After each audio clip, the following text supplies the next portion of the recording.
نحمدہ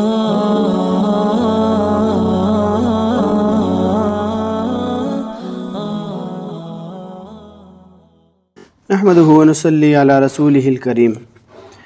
جنت میں داخل ہونے کے لیے 3 آسان نبوی نسخے۔ حضرت ابو سعید خدری رضی اللہ تعالیٰ عنہ فرماتے ہیں کہ نبی اکرم صلی اللہ علیہ وآلہ وسلم نے ارشاد فرمایا کہ جس شخص نے پاک رزق کھایا اور سنت پر عمل کیا اور لوگ اس کے شر سے، اس کی زیادتیوں سے محفوظ رہے، وہ جنت میں جائے گا۔ تو یہ سن کر ایک شخص نے عرض کیا کہ یا رسول اللہ، یہ بات تو آج کل اکثر لوگوں میں ہے۔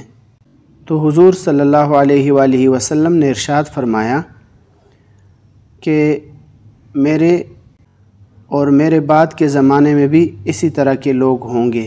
ترمذی کی روایت ہے۔